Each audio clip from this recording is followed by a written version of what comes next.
यहाँ पर एक वर्णन आता है कि इस तरीके से बहुत से राक्षसों को मारा, वे भगवान थोड़े से बड़े हो गए, फिर वे अपने माता पिता की मुक्ति के लिए कंस को मारने चले।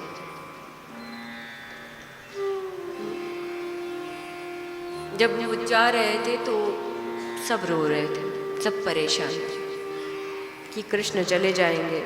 गोपियाँ रो रही थी, माँ रो रही थी, गायें भी रो रही थी, सब रो रहे थे।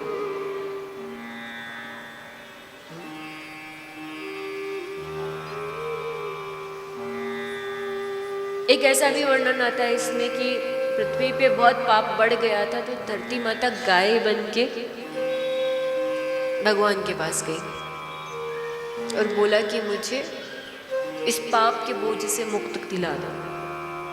जैसे आज प्रदूषण बढ़ रहा है, नदियाँ सूख रही है, तो धरती माता निश्चित गाय बन के जाएगी, फिर से भगवान के पास जाएगी, क्योंकि कुछ शास्त्र बताता है धरती पे बोझ बढ़ेगा तो धरती माता गाय बन के भगवान के पास जाती है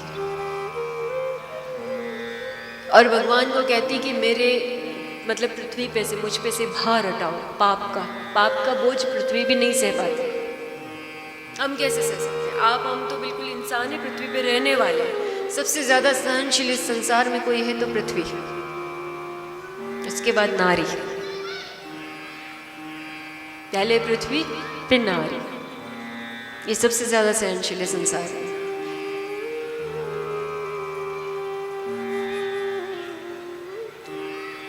और ये दोनों जब विस्फोट पे आते हैं तो फिर इनका पार कोई नहीं कर सकता।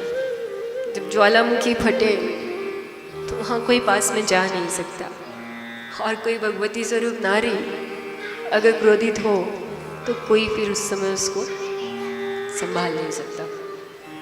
इसलिए इनसे बहुत सावधानी पूर्वक व्यवहार करो। ये अग्नि है, बचो, संभाल के चलो। इस अग्नि से आशीर्वाद लो।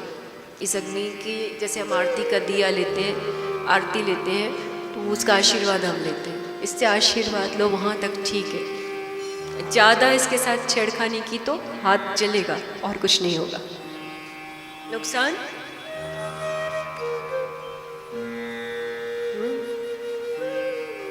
इसलिए आप सब अपने घर की माताओं से, बहनों से, बच्चियों से, बल्कि समाज में हर जगह बहुत सावधानी पूर्वक चलो।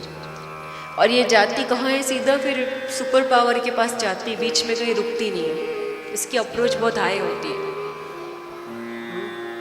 सीधा अपना वीटो पावर यूज़ कर लेती है, क्योंकि इमोशनल होती है, भावुक होती है। जितनी कठोर है, जितनी सहनशील है, उतनी ही भावुक भी है, कोमल भी।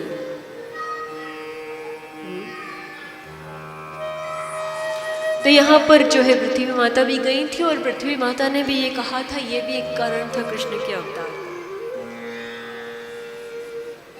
फिर यहाँ पर ऐसी भी कथा आती कि बाद में काल बना रहा था, तब कंस मर गए। कंस के मर जाने के बाद में वसुदेव जो है वो छूट गए, देवकी छूट गई, सब कुछ ठीक ठाक चलने लगा।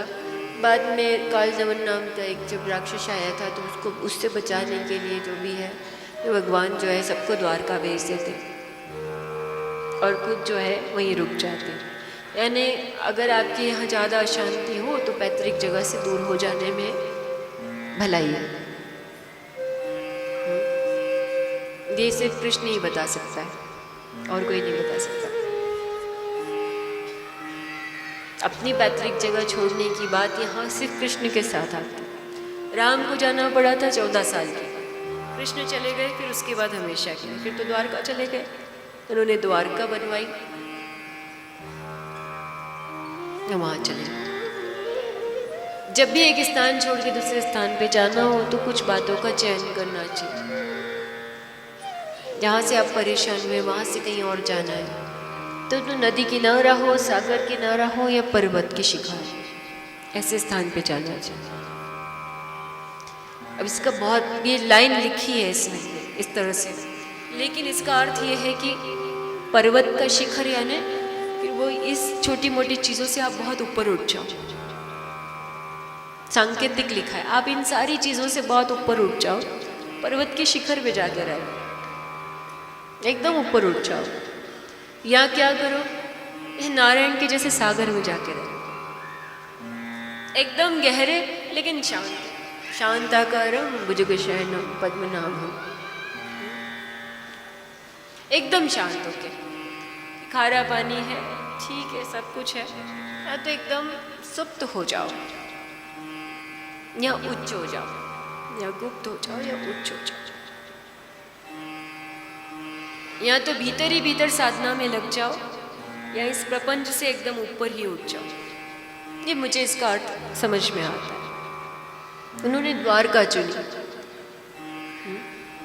जहाँ गोमती नदी है।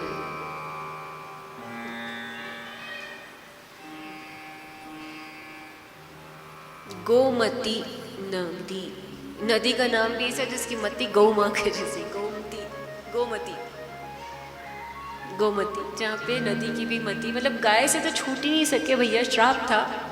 एक बार श्राप लग जाए तो कहीं नहीं छूटता। आप कुछ भी बनते बिगड़ते रहो, लेकिन वो पीछे छा बन के चलेगा।